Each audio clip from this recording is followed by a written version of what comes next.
Hi BookTube, it's Missy, and today I'm here to share with you guys my April readathon wrap-up. For the last 3.5 weeks I've been doing readathons, and I haven't made a wrap-up since the very beginning, so I figured I would share with you guys what books I read during those readathons and what I thought about them. And yes, I will still have a monthly wrap-up at the end of the week because there are no readathons this week, and I hopefully will get through at least 2 or 3 more by the end. We will see. So for the very first readathon that I participated in April was the TBR Takedown 3.5. This is hosted by Shannon over at Leaning Lights. I will leave her channel link down below. And it was just a weekend readathon. There were 4 challenges. I will share them with you quickly. Those challenges were: read a standalone book, read a most recent book from a book haul, catch up on a series, and read a book that has been on your shelves for over a year. So these are the 4 books that I read. This one here was to read a book that has been on my shelf for over a year. Changeless was to carry on in a series. And then we have French Milk, which was a recent book haul, and then we had Carrie, which was a standalone. So I did finish all of these books, and I will let you know what I thought of them. So the first one being Carrie by Stephen King. Now this is the very first Stephen King book ever published. It was published in, let me see them. Oh yeah, that's not it either. That's not it. It was published in 1974, and I love the fact that, and I don't know if it's in every single Stephen King book because I haven't paid attention, but now I'm interested and I want to read them all. But he has like a little, not a prologue, but an excerpt on how he came to writing this book and where he got his ideas from, and I really love that, and I wish all authors did that. Just shared a little summary on, you know, what made them want to start writing this book. And so there is one of those in here, and Stephen King knew of a girl kind of like Carrie, not with the telekinesis part, but someone that came from a religious fanatic background, and he kind of meshed 2 different girls that he knew growing up together to make Carrie. And yeah, this was amazing. It wasn't like a horror fest like I typically expect Stephen King to write, so there was no monsters, but it was very eerie, and the main character, Carrie, does have a telekinesis power where she can move objects with her mind. Her mom is a religious fanatic. Her mom believes that women are sinners and that we shouldn't even be allowed to be alive. Like, it was really bad, and poor Carrie had to live with this her whole life.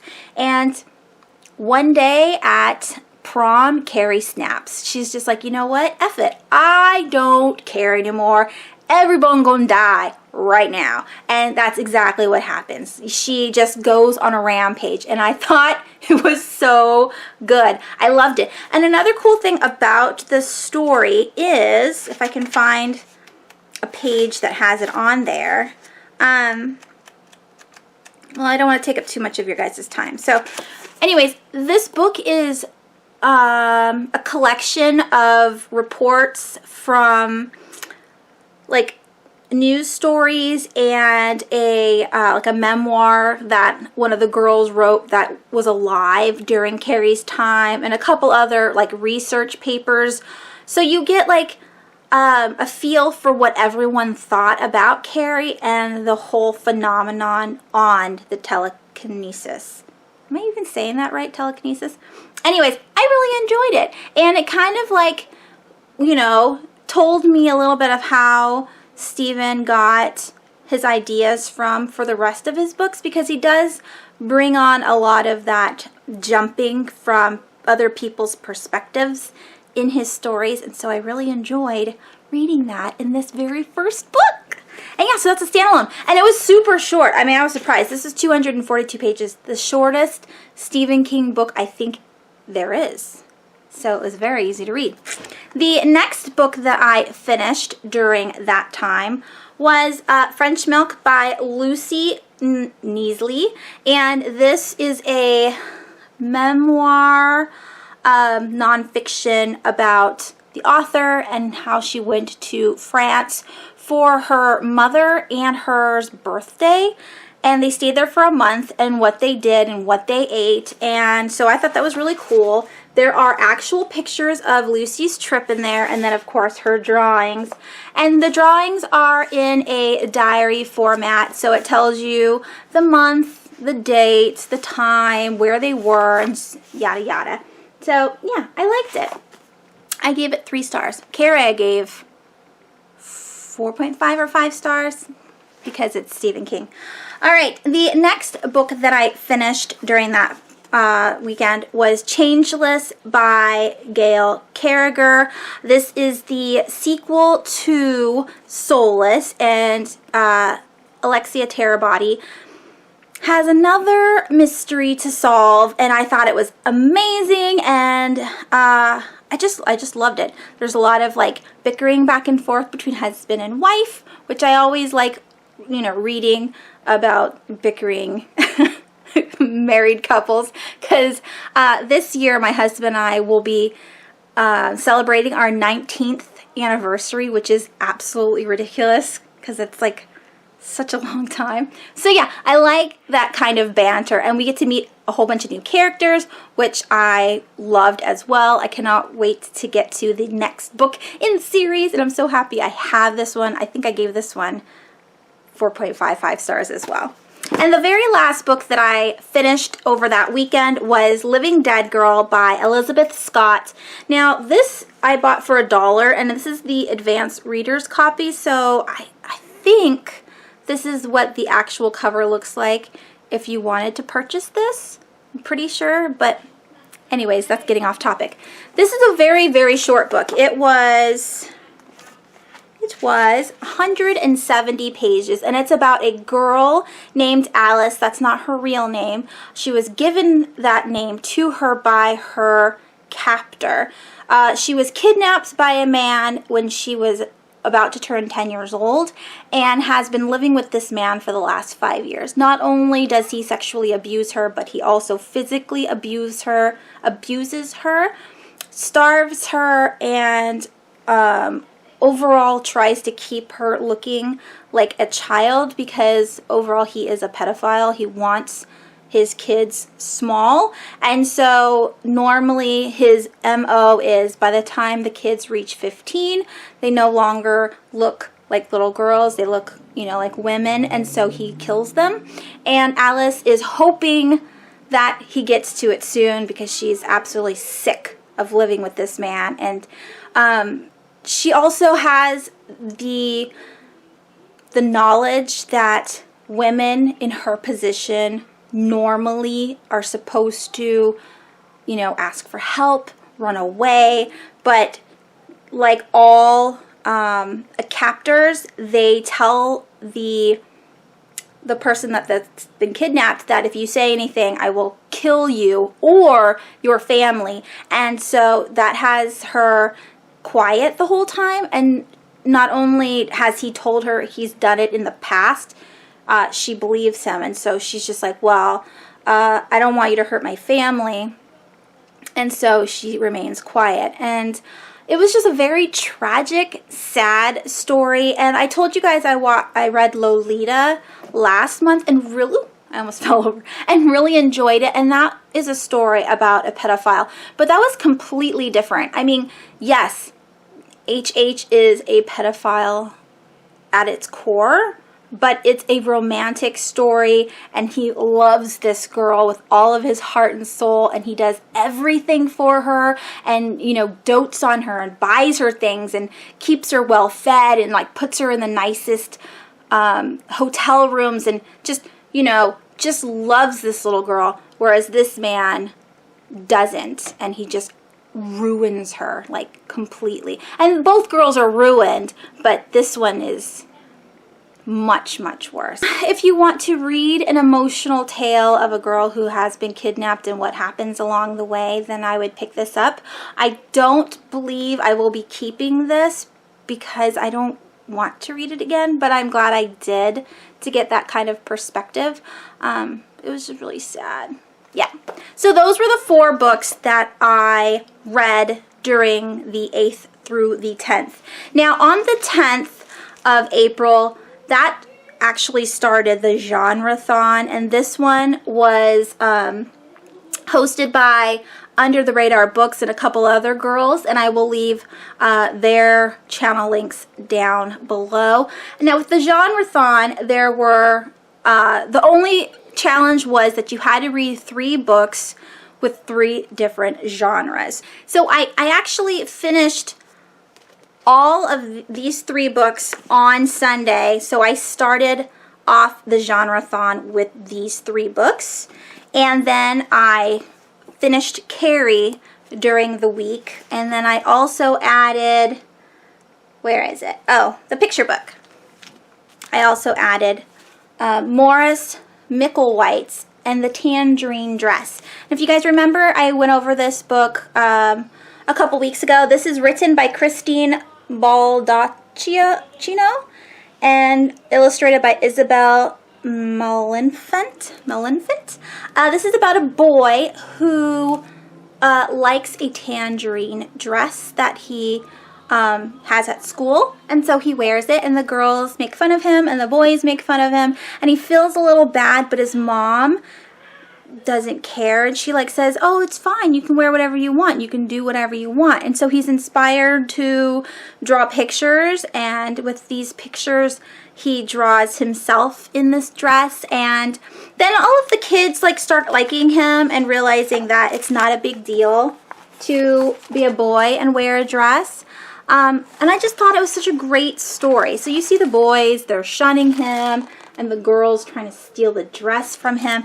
And also in that video, I told you how my 10-year-old was like, it's so lame that there are such things as gender roles in society and that you should be able to wear and feel and do whatever you want. And I was so happy that he said that. But yeah, so this was a picture book. This was a horror book. This was a nonfiction. This was an urban fantasy, and this was a contemporary. So those were the books that I read during the Genrethon. Right after the Genrethon was the Authorathon, and that took place from the 18th through the 24th of April. This one was hosted by Sam from Thoughts on Tomes and somebody else. I can't remember who, but I will leave their channel links down below.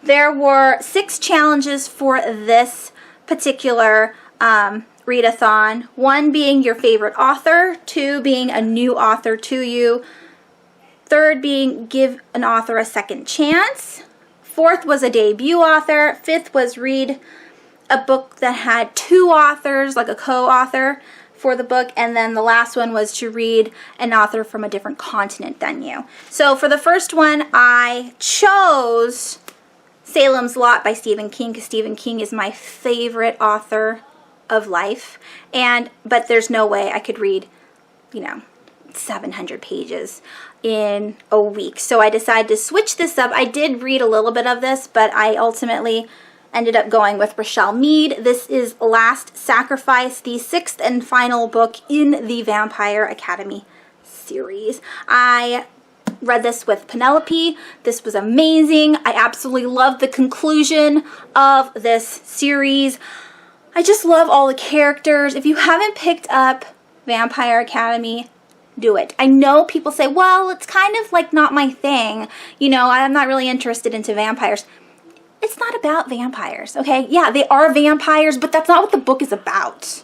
It's about people and their relationships and what they do and how they grow from the beginning of the series to the end. I just loved it. I loved it so much. I loved all the characters. I loved all the bad guys. I felt bad for the bad guys. Like, it just so good. Just so good. 5 stars. 5 stars for everything. No, I think I gave that book 4.5 stars only because Rose was obnoxious at the beginning, but Rose is always obnoxious at the beginning, and then you're just like, ugh, it's Rose. You just got to give her the benefit of the doubt, and it always ends up right. So I think I did give that one 5 stars, though.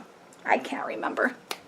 All right, the next one that I actually completed was to read a book by 2 authors. Beautiful Chaos has been on my TBR. Like, I've been currently reading this for like 2 months now, maybe a month and a half. I was supposed to finish this with Penelope, I think in March, so maybe just a month, and I didn't, and so I finished it this week, and I loved it, and I can't wait to get to Beautiful Redemption. The ending of this book killed me. It killed me. And again, all these characters. I love all these characters. I think Cami Garcia and Margaret Stoll do an amazing job at meshing all of it together. I mean, you don't see any different in voice while reading. I don't know how they do it. I loved it. I loved it so much. And this is a chunker too. I did a really good job at the chunkers this week. And the last book that I completed during the readathon is a different continent author, which is The 13th Tale by Diane Setterfield. This is about a girl named Margaret who is an only child. She lives with her mom and dad, and her dad owns a bookstore. Now, she's lived in this bookstore like her whole life. I mean, they don't actually live in the bookstore. They do have a house, but she's spent her whole life in this bookstore. And her favorite thing to do in the world is to read old letters and old diaries, and she considers herself to be an amateur biographer. And so she has written a few papers about, you know, people that are dead and just bringing them back to life and, you know, talking about them so that way they're not forgotten.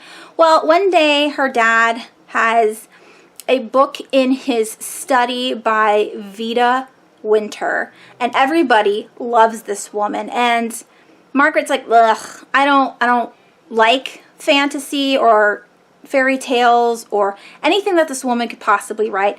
I wouldn't enjoy it because I'm all about pretty much nonfiction, like actual events that happened and things that happened, like, you know, in history. She gets a letter from this Vida Winter, and she's just like, ew, God, no ways. I'm not going to respond to this woman. I don't even want to meet her. What does she want?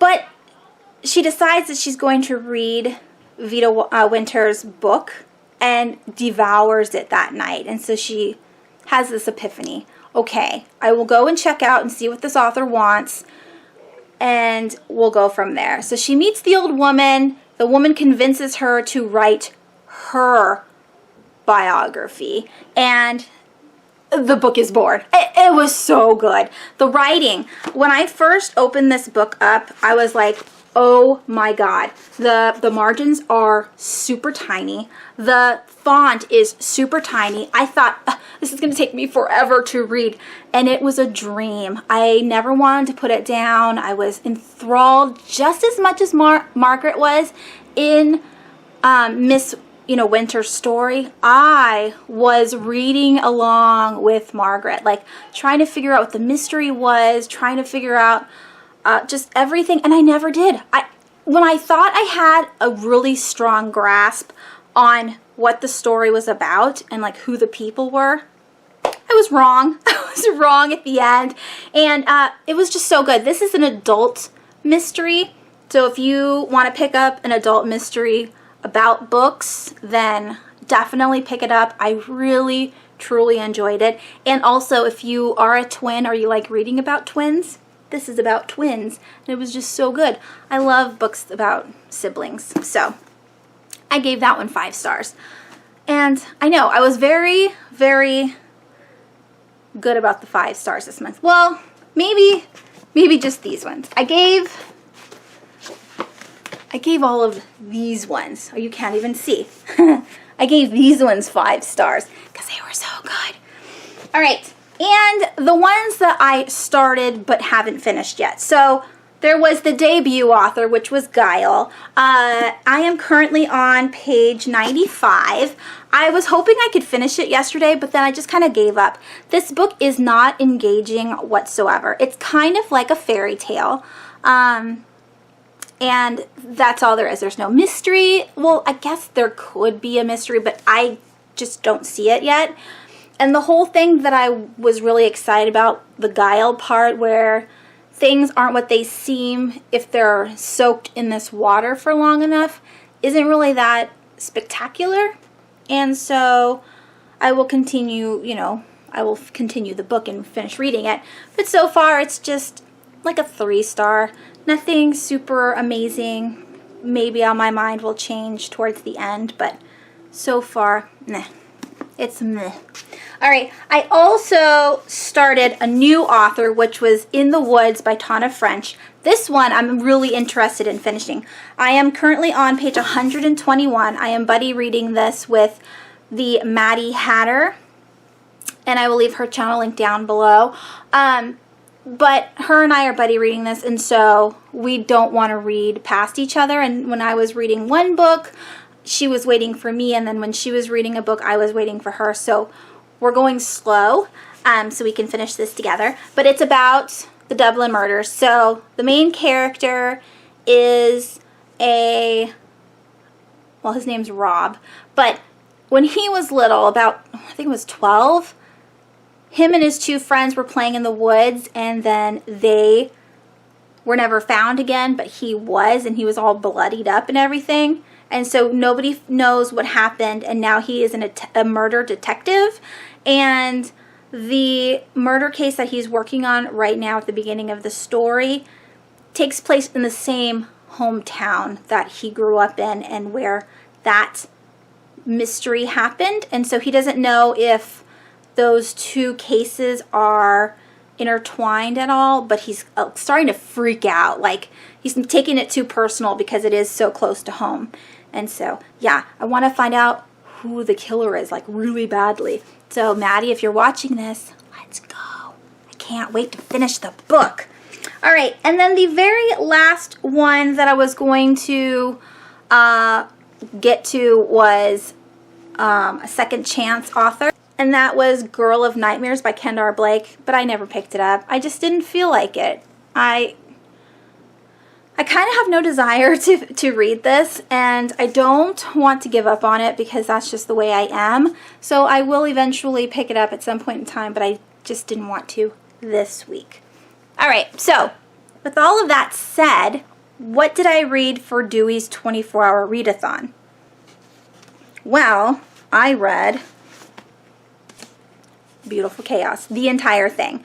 I think I was like on page like 138 or something, and this book is like 500 something pages, so I read about 400 pages on Saturday. I started late, like not too late, but it started here in California at 5 a.m. and I didn't start until about 8:30, 9 o'clock, and then I stopped at 12, but it actually finished at 4:55, but I just didn't want to stay up anymore, so I read all of this, and then I started Guile.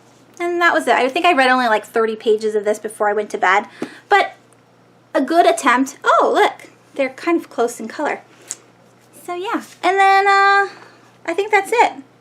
Oh, and I did read Paper Girls, Volume 1 by Brian K. Vaughan and a couple other people. I will leave the picture here. This I got from NetGalley as a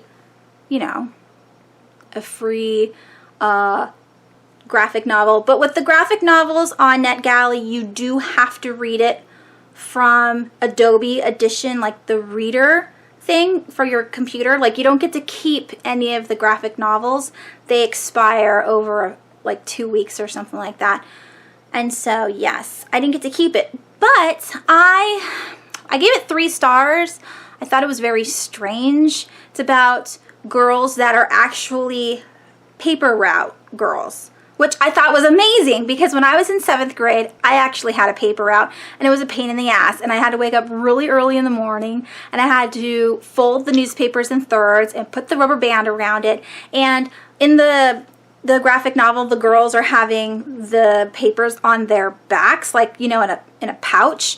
But I had so many people on my paper route that I had this huge bag that stuck to the front of my bike, but it was so heavy that it would drag. And eventually by the end of the summer, I went through like 2 bags and there was like a giant hole, and so the newspapers would fall out and people would complain that they weren't getting their newspapers, and it was a nightmare. And it was like uphill both ways, but I got money. It was my first paying job, and I was able to like buy candy without asking for money from my parents, and so I thought I was like a big girl, and I liked it. I liked it. So yeah, this is about girls that have a paper route, and it's the day after Halloween, and then something strange happens, and that's why I gave it 3 stars, because the paper route was super awesome. The fact that it's set in the 80s is super awesome. The fact that the girls kick ass is super awesome. But then there's this rival enemies that are fighting, and they've been fighting forever, and the girls just so happen to like get in the middle of it. And then there's pteranodons or pterodactyls or some kind of flying dinosaur. I'm guessing it's a pteranodon. How do they have pteranodons, and why are they riding like? It just didn't make any sense. And there's like time travel, and it doesn't make any sense, and so I was completely confused. So when volume 2 comes out, whenever that does, I will definitely pick it up and read it. But the first volume was very strange and very iffy. I don't know. It wasn't my cup of tea. But the illustrations were cute, and like I said, the girls were very kick-ass, so I did like them. And that was it. I read a few books. How did you guys do during the readathons? Did you participate in all the ones that I participated in? How many books did you get read? I think I did pretty good. Like I said, we still have a few more days before the month is over, and so far I read a lot of novels. Last month I was really upset because I think I read like 1 or 2 novels, and then the rest were graphic novels, which this month is all novels and only 1 graphic novel so far. So, or 2. Yay me! Maybe I'll get some more graphic novels in. Oh look, my attempt at Cheetah. I didn't do it very well, but I'm getting better. I am so bad at nail art. It's just... I'm just not very girly, but we're getting there. All right, and that's it. I hope you guys have a wonderful week, and I will talk to you soon.